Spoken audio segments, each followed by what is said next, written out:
Hi all, good morning. Today we have to discuss carboxy peptidase. We already discussed metalloenzyme which containing zinc. They are carbonic anhydrase and carboxy peptidase. Carbonic anhydrase we already discussed in the last class. That is, we told that carbonic anhydrase catalyzes the hydration of carbon dioxide to carbonic acid and dehydration of carbonic acid to carbon dioxide. Carbon ഡൈ ഓക്സൈഡിനെ hydrate ചെയ്ത് carbonic ആസിഡായി മാറാനും അതേപോലെ തിരിച്ച് carbonic ആസിഡിനെ dehydrate ചെയ്ത് carbon dye oxide ആയി മാറുന്ന പ്രോസസ്സിനെ കാറ്റലൈസ് ചെയ്യുക എന്നുള്ളതാണ് കാർബോണിക് അൻഹൈഡ്രേസിന്റെ ആക്ഷൻ എന്ന് പറയുന്നത്. അതിന്റെ സ്ട്രക്ചറൽ ഡീറ്റെയിൽസ് നമുക്ക് ആവശ്യമില്ല എന്ന് പറഞ്ഞു. അതിന്റെ mechanism, that is how a carbonic anhydrase catalyses the carbon dye ഓക്സൈഡ്, അതിന്റെ മെക്കാനിസം കംപ്ലീറ്റ് നമ്മൾ ലാസ്റ്റ് ക്ലാസ്സിൽ ഡിസ്കസ് ചെയ്തു. Today we have to discuss carboxy peptidase. Okay, carboxy peptidase is also a zinc enzyme which hydrolyzes the terminal peptide bond of the peptide chain from the side of its carboxy end. എന്ന് വെച്ചാൽ carboxy പെപ്റ്റിഡൈസിൻ്റെയും structural formula അല്ലെങ്കിൽ structural ഡീറ്റെയിൽസിലേക്ക് നമുക്ക് അത്ര പോകേണ്ട ആവശ്യമില്ല. Just അതിൻ്റെ role മാത്രമേ നമുക്ക് അറിയേണ്ട കാര്യമുള്ളൂ. അതെന്താ ചെയ്യുന്നതെന്ന് വെച്ചാൽ which hydrolases the terminal peptide bond. We know that peptide bond is or peptide is composed of more than 20 amino acid molecules. And ആ പെപ്റ്റൈഡ് ബോണ്ടിൽ ടെർമിനൽ പെപ്റ്റൈഡ് ബോണ്ടിനെ ഹൈഡ്രോലൈസ് ചെയ്യുക എന്നുള്ളതാണ് കാർബോക്സി പെപ്റ്റിഡൈസ് ചെയ്യുന്നത്. അറ്റ് ദി കാർബോക്സി എൻഡ്, അതിൽ തന്നെ carboxy end ഉണ്ടാവും, അതേപോലെ amino end ഉണ്ടാവും. നമുക്കറിയാം അമിനോ ആസിഡ് എന്ന് പറയുന്നത് അതിന്റെ ജനറൽ ഫോർമുല ആയിട്ട് നമ്മൾ എഴുതുക NH2CCOH അല്ലേ. ഇതില് ഈ ഒരു R ഗ്രൂപ്പ് മാറുന്നതിനനുസരിച്ചിട്ടാണ് അമിനോ ആസിഡ് മാറുന്നത്. നമ്മൾ മോർ ദാൻ 20 അമിനോ ആസിഡ് നമ്മൾ പഠിക്കുന്നുണ്ട് ഈ സെമസ്റ്ററിൽ. നെക്സ്റ്റ് സെമസ്റ്ററിലാണ് തോന്നുന്നു. ഗ്ലൈസിൻ, ലൈസിൻ, ലൂസിൻ, വാലിൻ, അലനിൻ എന്നൊക്കെ പറഞ്ഞിട്ട് 20 അമിനോ ആസിഡ്സിന്റെ പേര് പഠിക്കുന്നുണ്ട്. എന്ന് വെച്ചാൽ അതിന്റെ രണ്ട് അറ്റവും, ഒന്ന് NH2 ഗ്രൂപ്പും ഒന്ന് COH ഗ്രൂപ്പും ആയിരിക്കും അമിനോ ആസിഡ് ഉണ്ടാവുക. അതിലുള്ള സെന്ററിലുള്ള ആൽക്കൈൽ ഗ്രൂപ്പ് അല്ലെങ്കിൽ അരോമാറ്റിക് ഗ്രൂപ്പ് അല്ലെങ്കിൽ ഹെട്രോസൈക്ലിക് ഗ്രൂപ്പ് എന്താണോ ഇവിടെ വരുന്നത് അതിനനുസരിച്ചിട്ടാണ് അമിനോ ആസിഡ് മാറുന്നത്. ഇതിനെ നമ്മൾ കാർബോക്സി എൻഡ് എന്ന് പറയും. ഇത് അമിനോ എൻഡ് എന്ന് വെച്ചാൽ ഇതിനെ കമ്പൈൻ ചെയ്ത് പോകുമ്പോൾ CO, അടുത്ത അമിനോ ആസിഡ് വരുമ്പം NH, CH ഏതെങ്കിലും R+, നെക്സ്റ്റ് CO, വീണ്ടും അടുത്ത അമിനോ ആസിഡ് കമ്പൈൻ ചെയ്യുമ്പം CO, NH, നെക്സ്റ്റ് അങ്ങനെ ജസ്റ്റ് ആ കാർബോക്സി ഇവിടെ ആരാണ് എലിമിനേറ്റ് ചെയ്യുന്നത്? വാട്ടർ മോളിക്യൂൾ എലിമിനേറ്റ് ചെയ്ത് കമ്പൈൻ ചെയ്തിട്ടാണ് പെപ്റ്റൈഡ് ബോണ്ട് ഫോം ചെയ്യുന്നത്. ഓക്കെ, എന്ന് വെച്ചാൽ അമിനോ ആസിഡിന്റെ കോമ്പിനേഷൻ പോളിമർ ആണ് പെപ്റ്റൈഡ് എന്ന് പറയുന്നത്. CONH ബോണ്ട്, അമൈഡ് ബോണ്ടാണ് പോളിമർ ഫോം ചെയ്യുമ്പം ഉണ്ടാകുന്നത്. ഇതിന്റെ കാർബോക്സി എൻഡിൽ ഏറ്റവും അവസാനം വരുന്ന കാർബോക്സി എൻഡിലുള്ള പെപ്റ്റൈഡ് ബോണ്ടിനെ ബ്രേക്ക് ചെയ്യുക എന്നുള്ളതാണ് കാർബോക്സി പെപ്റ്റിഡൈസിന്റെ ജോബ്. ഓക്കെ, എന്ന് വെച്ചാൽ ഈ ഒരു ഇങ്ങോട്ടേക്ക് പോവാണെങ്കിൽ ഇങ്ങോട്ടേക്ക് ഒന്ന് എഴുതാം. NH, ഇവിടെ വരുമ്പോൾ ആരാ ഉണ്ടാവുക? CO, CH, R, എന്താണ് NH ഇങ്ങനെ വരും അല്ലേ. NH, CHR, CO, NH, CHR', CO, NH, CHR', CO ഇങ്ങനെ വരും. അവസാനം ഒരു COH ഉണ്ടാവും. ഇത് എൻഡ് ആണെന്ന് വിചാരിക്കുക. ഇതിനപ്പുറത്തേക്ക് ഇഷ്ടം പോലെ ഉണ്ട്. Okay, that is peptide bond. ഇതിലുള്ള കാർബോക്സി എൻഡ് ആണ് ഇത്. ഇപ്പുറത്ത് അമിനോ എൻഡ്.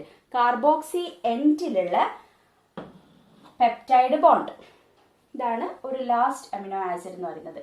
ആ ഒരു അമിനോ ആസിഡിനെ ഹൈഡ്രോലൈസ് ചെയ്യുക എന്നുള്ളതാണ് കാർബോക്സി പെപ്റ്റിഡൈസ് ചെയ്യുന്നത്. ഇവിടെ ലാസ്റ്റ് അമിനോ ആസിഡിനെ ഹൈഡ്രോലൈസ് ചെയ്യുക. ഹൈഡ്രോലൈസ് ചെയ്തിട്ട് എന്ത് ഫോം ചെയ്യും? ഇവിടെ CHR COOH ഒരു OH ഇതിന്റെ കൂടെ വരും. ഒരു ഹൈഡ്രജൻ ഇവിടെ വരും, OH ഇങ്ങോട്ടേക്കും വരും, ഹൈഡ്രജൻ ഇങ്ങോട്ടേക്കും വരും, ഇത് NH2 ആയി മാറും, NH2 CH എക്സെട്ര ആയി മാറും. എന്ന് വെച്ചാൽ ഈ ഒരു ബോണ്ടിനെ ബ്രേക്ക് ചെയ്തു ജസ്റ്റ് ലാസ്റ്റ് അമിനോ ആസിഡ് അങ്ങനെ തന്നെ കട്ട് ചെയ്ത് മാറ്റാൻ പറ്റും. That is the hydrolysis of terminal peptide bond of the peptide chain from the side of its carboxy end. അതാണ് ഒരു കാർബോക്സി പെപ്റ്റിഡൈസിന്റെ action. This enzyme is selective. ഇത് സെലക്റ്റീവ് ആണ്. ഈ ഒരു ടെർമിനൽ കാർബോക്സി എൻഡിന് മാത്രമേ അത് ബ്രേക്ക് ചെയ്യുന്നുള്ളൂ. That is it is specific.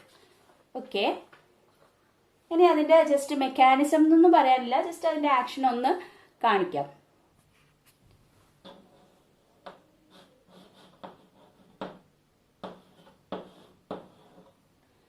Okay, just സിങ്കിന്റെ enzyme carboxy പെപ്റ്റിഡൈസിനെ നമ്മൾ ഇങ്ങനെ മാത്രമേ കാണിക്കുന്നുള്ളൂ. ഇതിന്റെ ബാക്കി പാർട്സ് പ്രോട്ടീൻ പാർട്ടൊന്നും നമുക്ക് അറിയേണ്ട ആവശ്യമില്ല. ജസ്റ്റ് സിങ്ക് ഹെറ്ററോസൈക്ലിക് റിങ്ങുമായിട്ട് കണക്ട് ചെയ്തിട്ടുണ്ട് എന്നുള്ളത് മാത്രം അറിഞ്ഞാൽ മതി. അതേപോലെ സിങ്കിലേക്ക് ഫസ്റ്റ് ഹൈഡ്രലൈസ് ചെയ്യുമ്പോൾ നമ്മൾ നേരത്തെ കാർബോണിക് അൺഹൈഡ്രേസ് ചെയ്യുമ്പോൾ എന്തായിരുന്നു ചെയ്തത്? കാർബോണിക് അൺഹൈഡ്രേസ് ഹൈഡ്രേഷൻ ആണ് പ്രോസസ്സ്. അവിടെ ഹൈഡ്രേഷൻ ചെയ്യുന്നതിന് ആദ്യം എൻസൈം വാട്ടർ മോളിക്യൂളുമായിട്ട് കമ്പൈൻ ചെയ്ത് ദെൻ കാർബൺ ഡൈ ഓക്സൈഡുമായിട്ട് കമ്പൈൻ ചെയ്യുന്നത്. അതേപോലെ തന്നെ ഇവിടെ എൻസൈം ആദ്യം എന്ത് ചെയ്യും? ഹൈഡ്രോളിസിസ് ആണ് ചെയ്യേണ്ടത്. അതിന് ആദ്യം എൻസൈം വാട്ടർ മോളിക്യൂളുമായിട്ട് അറ്റാച്ച് ചെയ്യും. ഓക്കെ, നെക്സ്റ്റ് സ്റ്റെപ്പിൽ ഈ ഒരു എൻസൈം അടുത്ത പോളിപെപ്റ്റൈഡുമായിട്ട് റിയാക്ട് ചെയ്യും. CH ജസ്റ്റ് കംപ്ലീറ്റ് ഒന്നും എഴുതുന്നില്ല, ആ ഒരു ബോണ്ട് കാണിക്കാൻ വേണ്ടി മാത്രം. CH CO NH CH R double dash COOH. Just ആ ഒരു കാർബോക്സി എൻഡ് കാണിക്കാൻ വേണ്ടി മാത്രമേ എഴുതുന്നുള്ളൂ. ഇതുമായിട്ട് റിയാക്ട് ചെയ്യുമ്പോൾ എന്താ സംഭവിക്കുന്നതെന്ന് വെച്ചാൽ ഈ ഒരു കാർബൺ ഡൈ ഓക്സൈഡിന്റെ ഓക്സിജനുമായിട്ട്, ഞാൻ തിരിച്ചെഴുതാം പെട്ടെന്ന് മനസ്സിലാവും. കാർബൺ ഡൈ ഓക്സൈഡിന്റെ ഈ ഓക്സിജനുമായിട്ടാണ് എൻസൈം അറ്റാച്ച് ചെയ്യുന്നത്. അപ്പോൾ സ്ട്രക്ചർ എങ്ങനെ വരും നോക്കാം. CH R dash CO NH CH R double dash COOH. ഇതില് CO എന്ത് ചെയ്യും? ZNുമായിട്ട് അറ്റാച്ച് ചെയ്യും. എന്ന് വെച്ചാൽ വാട്ടർ മോളിക്യൂള് അവിടുന്ന് പോയി ആ വാട്ടർ മോളിക്യൂളുള്ള ഓക്സിജന്റെ പ്ലേസിലേക്ക് അല്ലെങ്കിൽ സിങ്കിന്റെ ആ ഒരു പൊസിഷനിലേക്ക് ഇവിടുന്ന് ഒരു കാർബൺ ഡൈ ഓക്സൈഡിന്റെ ഓക്സിജൻ വന്ന് അറ്റാച്ച്. ഇതിന്റെ കംപ്ലീറ്റ് സ്ട്രക്ചറൽ ഇതൊന്നും കാണിക്കുന്നില്ല, ജസ്റ്റ് ഇത്ര മാത്രമേ പറയുന്നുള്ളൂ. കാർബൺ ഡൈ ഓക്സൈഡിന്റെ ഓക്സിജന്റെ ആ ഒരു ഇതിലേക്കാണ് സിങ്കിന്റെ എൻസൈം വരുന്നത്, മീൻസ് കാർബോക്സി പെപ്റ്റിഡൈസ് വരുന്നത്. ആ സമയത്ത് എന്ത് സംഭവിക്കുന്നു വെച്ചാൽ ഈ ഒരു എൻസൈമിന്റെ പുള്ള് കാരണം ഈ ഒരു ബോണ്ട് മീൻസ് ഈ ഒരു ബോണ്ട് കുറച്ച് വീക്കായിട്ട് അവിടെ ബോണ്ട് ബ്രേക്ക് ചെയ്യും എന്നാ പറയുന്നത്. അല്ലാണ്ട് നേരെ മറിച്ച് ഒരു ഇതൊന്നും ഇല്ല എങ്കിൽ, കാറ്റലിസ്റ്റ് ഒന്നും ഇല്ല എങ്കിൽ ഈ ഒരു ബോണ്ട് എന്ന് പറയുന്നത് വളരെ സ്ട്രോങ് ആണ്. അത്ര പെട്ടെന്നൊന്നും ആ ബോണ്ടിനെ ബ്രേക്ക് ചെയ്യാൻ പറ്റൂല. അപ്പൊ ഇവിടുന്ന് ഇത്രയും വലിയൊരു എൻസൈം, അത്രയും വലിയൊരു പാർട്ട് ഇവിടുന്ന് ഒരു പുള്ളിങ് ഇഫക്റ്റ് വരുന്ന സമയത്ത്, കാർബൺ ഡൈ ഓക്സൈഡിന്റെ ഓക്സിജൻ ഇങ്ങോട്ടേക്ക് ഒരു പുള്ളിങ് ഇഫക്റ്റ് വരുന്ന സമയത്ത് ഈ ബോണ്ടിന് പെട്ടെന്ന് എന്ത് സംഭവിക്കും? കുറച്ച് വീക്കാവും. ആ വീക്കാവുന്ന സമയത്ത് വാട്ടർ മോളിക്യൂളിന് എന്ത് ചെയ്യാൻ പറ്റും? പെട്ടെന്ന് തന്നെ ഇതിലേക്ക് കയറി അറ്റാക്ക് ചെയ്ത് ഹൈഡ്രലൈസ് ചെയ്ത് ബ്രേക്ക് ചെയ്തിട്ട് ആരായി മാറാൻ പറ്റും? CHR COOHും അതേപോലെ ഇവിടെ NH2 ആയി മാറാൻ പറ്റും. അതാണ് ഇവിടെ സംഭവിക്കുന്നത്. ഡയറക്റ്റ് വാട്ടർ മോളിക്യൂള് പെപ്റ്റൈഡ് ബോണ്ടിൽ വന്നിട്ട് അറ്റാക്ക് ചെയ്യാന്ന് പറയുന്നത് അത്ര എളുപ്പമല്ല. അതിനെ ജസ്റ്റ് ഹെൽപ്പ് ചെയ്യാൻ വേണ്ടിയിട്ടാണ് ഈ കാർബോക്സി പെപ്റ്റിഡൈസ് വന്നിട്ട് അറ്റാക്ക് ചെയ്യുമ്പം ഈ ഒരു ബോണ്ടിനെ ഒന്ന് എന്ത് ചെയ്യുക? ജസ്റ്റ് ഒന്ന് വീക്കാക്കാൻ വേണ്ടിയിട്ടാണ് പ്രവർത്തിക്കുന്നത്. ഓക്കെ, ആ സമയത്ത് വാട്ടർ മോളിക്യൂൾ അറ്റാക്ക് ചെയ്തു, ഹൈഡ്രോളിസിസ് നടന്നു, COOH NH2 ആയി മാറുന്നു. That is the process of carboxy peptidase. Next is metalloenzyme containing iron. There are 3 metalloenzymes which containing iron. They are cytochrome P450, catalases and peroxidases. There are three iron containing metalloenzymes. They are cytochrome P450, peroxidases and catalases. ഈ ഒരു P450 എന്ന് പറയുന്ന designation വരുന്നത് ഈ ഒരു കോമ്പൗണ്ടിന്റെ എൻസൈമിന്റെ സ്പെക്ട്രോഫോട്ടോമെട്രിക് peak എന്ന് പറയുന്നത് അതിന്റെ അബ്സോർപ്ഷൻ മാക്സിമം എന്ന് പറയുന്നത് 450 നാനോമീറ്ററിലാണ്. So that is the designation of P450 is due to its spectrophotometric peak at the wavelength of characteristics absorption band with a maximum at 450 nanometre. അതുകൊണ്ടാണ് സൈറ്റോക്രോം P450 എന്ന് വന്നത്. ഓക്കെ, പീക്ക് എന്ന് സൂചിപ്പിക്കാൻ വേണ്ടിയിട്ടാണ് P. And here it catalyses first one cytochrome 450 കൊണ്ട് പറയുകയാണെങ്കിൽ the catalyses the introduction of an atom of oxygen to a substrate. ഒരു സബ്സ്ട്രേറ്റിലേക്ക് ഓക്സിജൻ ഇൻട്രൊഡ്യൂസ് ചെയ്യുക എന്നുള്ളതാണ് ഈ ഒരു സൈറ്റോക്രോം P450ന്റെ ജോബ്. എന്ന് വെച്ചാൽ ഒരു RH നമ്മളൊരു സബ്സ്ട്രേറ്റിനെ റെപ്രസെന്റ് ചെയ്യുക, ജസ്റ്റ് ഒരു അതിന്റെ ഇടയിലേക്ക് ഓക്സിജൻ ഇൻസേർട്ട് ചെയ്യാൻ വേണ്ടിയിട്ട് RH കൊടുക്കുന്നത് ഏതെങ്കിലും ഒരു കോമ്പൗണ്ട് ആയിക്കോട്ടെ, RH general compound. Here it is oxidise, then oxygenation നടന്നിട്ട് അതിന്റെ ഇടയിലേക്ക് ഒരു ഓക്സിജൻ ഇൻട്രൊഡ്യൂസ് ചെയ്യുക, ROH. ഈ ഒരു പ്രോസസ്സാണ് സൈറ്റോക്രോം P450 പറയുന്നത്. ഇതിന്റെ സ്ട്രക്ചർ എടുത്ത് നോക്കിയാൽ ഇത് ഒരു ഹീം ഗ്രൂപ്പ് അടങ്ങിയ, നമ്മൾ ഹീമോഗ്ലോബിൻ മയോഗ്ലോബിൻ ഒക്കെ പറഞ്ഞതുപോലെ ഒരു ഹീം ഗ്രൂപ്പ് അടങ്ങിയ കോമ്പൗണ്ട് ആണ് സൈറ്റോക്രോം P450. അതിന്റെ സ്ട്രക്ചറൽ ഡീറ്റെയിൽസ് നമുക്ക് ആവശ്യമില്ലാത്ത കാരണം അതൊന്നും പറയുന്നില്ല. ഓക്കെ, ഈ ഒരു RH ബോണ്ടിനെ ROH ബോണ്ടായിട്ട് കൺവേർട്ട് ചെയ്യുമ്പം ഇതിന്റെ ഒരു ഇമ്പോർട്ടൻസ് എന്ന് പറയുന്നത് നമ്മുടെ ശരീരത്തിൽ എന്തെങ്കിലും ഒരു ടോക്സിക് സബ്സ്റ്റൻസ് കയറുകയാണെങ്കിൽ, ഏതെങ്കിലും ഒരു ടോക്സിക് സാധനം നമ്മുടെ ബോഡിയിലേക്ക് എത്തുകയാണെങ്കിൽ അത് ഈ ഒരു ഫോമിലാണ് ഉണ്ടാവുക, RH ഫോമിലാണ് ഉണ്ടാവുക. ഇത് വാട്ടറിലൊന്നും ഡിസോൾവ് ചെയ്യുന്നില്ല. ഈ ഒരു കോമ്പൗണ്ട് എന്ന് പറയുന്നത് ഹൈഡ്രോഫോബിക് കോമ്പൗണ്ട് ആണ്. ഇപ്പം ലൈക്ക് ഡ്രഗ്സ്, സ്റ്റിറോയിഡ്, പെസ്റ്റിസൈഡ്സ് ഒക്കെ നമ്മുടെ ബോഡിയിൽ എത്തുകയാണെങ്കിൽ, ഡ്രഗ്സ് സ്റ്റിറോയിഡ്സിന്റെ ഒക്കെ ഫോം RH ഫോമിലാണ് ഉണ്ടാവുക. ഇതൊക്കെ നമ്മുടെ ബോഡിയിൽ എത്തുകയാണെങ്കിൽ ഇത് ഹൈഡ്രോഫോബിക് ആണ്, വാട്ടറിൽ ഡിസോൾവ് ചെയ്യൂല. അതുകൊണ്ട് തന്നെ നമുക്ക് പെട്ടെന്ന് ഇതിനെ ബോഡിയിൽ നിന്നും പുറത്തേക്ക് തള്ളാൻ പറ്റൂല. പക്ഷേ ഈ ഒരു എൻസൈം സൈറ്റോക്രോം P450 എന്ന് പറയുന്ന എൻസൈം അതിനെ എന്താക്കി മാറ്റും, ജസ്റ്റ് ROH സ്റ്റേറ്റിലേക്ക് കൺവേർട്ട് ചെയ്ത് കഴിഞ്ഞാൽ അത് ഹൈഡ്രോഫിലിക് ആയി മാറി വാട്ടറിലേക്ക് ഡിസോൾവ് ചെയ്യും. വാട്ടറിൽ ഡിസോൾവ് ചെയ്ത് കഴിഞ്ഞാൽ സൊല്യൂബിൾ ആയി കഴിഞ്ഞാൽ നമുക്ക് എന്ത് ചെയ്യാൻ പറ്റും, പെട്ടെന്ന് തന്നെ യൂറിനിൽ കൂടി എക്സ്ക്രീറ്റ് ചെയ്യാൻ പറ്റും, പുറത്തേക്ക് തള്ളാൻ പറ്റും. അതാണ് ഇതിന്റെ മെയിൻ ആക്ഷൻ എന്ന് പറയുന്നത്. ഏതൊരു ടോക്സിക് സബ്സ്റ്റൻസും ഇതേപോലത്തെ എന്ത് ടോക്സിക് സബ്സ്റ്റൻസും നമ്മുടെ ബോഡിയിൽ എത്തിക്കഴിഞ്ഞാൽ അത് ഇതിനെ വാട്ടർ സോല്യൂബിൾ ഫോമിലേക്ക് കൺവേർട്ട് ചെയ്തിട്ട് പുറത്തേക്ക് തള്ളും. ഓക്കെ, അതാണ് ഈ ഒരു സൈറ്റോക്രോം P450യുടെ ആക്ഷൻ എന്ന് പറയുന്നത്. അതേപോലെ തന്നെ കാറ്റലൈസും പെറോക്സിഡേസും ഓൾമോസ്റ്റ് സെയിം പ്രവർത്തനമൊക്കെ തന്നെയാണ് രണ്ടുപേരും ചെയ്യുന്നത്, കാറ്റലൈസും പെറോക്സിഡേസും ചെയ്യുന്നത്. ഇതിന്റെ സ്ട്രക്ചർ, ഇത് രണ്ടിന്റെയും സ്ട്രക്ചർ വൈസ് നോക്കുകയാണെങ്കിലും മെക്കാനിസം ഓഫ് ആക്ഷൻ നോക്കുകയാണെങ്കിലും ഒരുപാട് സിമിലാരിറ്റീസ് ഉണ്ട്. രണ്ടിലും high spin iron ferric heme ഗ്രൂപ്പാണ് ഉള്ളത്.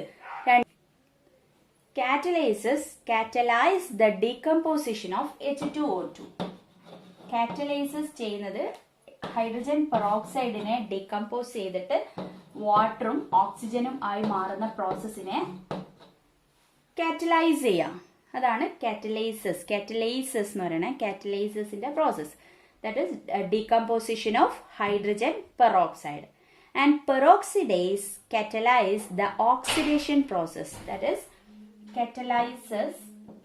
peroxidase H2O2 plus substrate H2. നമ്മൾ ജസ്റ്റ് H2നെ റെഡ്യൂസ്ഡ് ഫോമാന്ന് കാണിക്കാൻ വേണ്ടിയിട്ടാണ് സബ്സ്ട്രേറ്റ് H2 എന്ന് കൊടുത്തത്. ഇത് റെഡ്യൂസ്ഡ് ഫോം ആണ്. This is reduced form. Reduced ഫോമിനെ എന്താക്കി മാറ്റുക, which is converted into 2H2O plus substrate. This is oxidized form. Peroxidase ചെയ്യുന്നത് ഒരു റെഡ്യൂസ്ഡ് ഫോമിനെ ഓക്സിഡൈസ് ചെയ്യുക. ദി മീൻസ് സബ്സ്ട്രേറ്റ് H2 എന്ന് കൊടുത്തത് ആ H2 ഹൈഡ്രജന്റെ റിമൂവൽ ആണല്ലോ ഓക്സിഡേഷൻ എന്ന് പറയുന്നത്. അത് കാണിക്കാൻ വേണ്ടിയിട്ടാണ് സബ്സ്ട്രേറ്റ് H2 എന്ന് കൊടുത്തിട്ട് സബ്സ്ട്രേറ്റ് H2 എന്തായി മാറും, സബ്സ്ട്രേറ്റ് ആയി മാറും. That is oxidation is the process of removal of hydrogen. ഏകദേശം സിമിലർ ആക്ഷൻ ആണ് പെറോക്സിഡേസിനും കാറ്റലൈസിനും. അതേപോലെ തന്നെ ഏകദേശം സെയിം സ്ട്രക്ചർ കൂടിയാണ്. രണ്ടിന്റെയും സ്ട്രക്ചറും ഓൾമോസ്റ്റ് സിമിലർ ആണ്. രണ്ടിലും ഹീം ഗ്രൂപ്പ് ഉണ്ട്. Iron is connected to heme group in which iron is Fe3 state, high spin state, that is Fe3 oxidation state. And fifth coordination of iron is from nitrogen of the histidine group. Histidine group in nitrogen ആയിട്ടാണ് അയണിന്റെ fifth coordination വരുന്നത്. Sixth coordination of iron is occupied by a water molecule. Sixth coordination of iron is occupied by a water molecule when enzyme is at rest or by the substrate when it is in function. എന്ന് വെച്ചാൽ അത് enzyme റെസ്റ്റിലിരിക്കുന്ന സമയത്ത് water മോളിക്യൂളുമായിട്ട് combine ചെയ്തിട്ടാണ് ഉണ്ടാവുക. ഇനി അത് ആക്ഷനിലേക്ക് ഏതെങ്കിലും ഒരു പ്രോസസ്സിലേക്ക് ഇൻവോൾവ് ചെയ്യുന്ന സമയത്ത് എന്ത് സംഭവിക്കും, ആ വാട്ടർ മോളിക്യൂളിനെ അവിടുന്ന് മാറ്റിയിട്ട് നെക്സ്റ്റ് കോർഡിനേഷൻ എന്ന് പറയുന്നത് സബ്സ്ട്രേറ്റുമായിട്ട്, സിക്സ്ത് കോർഡിനേഷൻ എന്ന് പറയുന്നത് ഏതാണോ സബ്സ്ട്രേറ്റുമായിട്ട് ആക്ട് ചെയ്യുന്നത് ആ സബ്സ്ട്രേറ്റ് വന്നിട്ട് കണക്ട് ചെയ്യും. അതാണ് ഏകദേശം രണ്ടും സെയിം സ്ട്രക്ചർ ആൻഡ് സെയിം എന്ന് പറയാൻ പറ്റില്ല, similar structure and similar action ആണ്. ഇത്രയാണ് മെറ്റാലോ എൻസൈംസിനെ കുറിച്ച് പറയാനുള്ളത്. ഓക്കെ.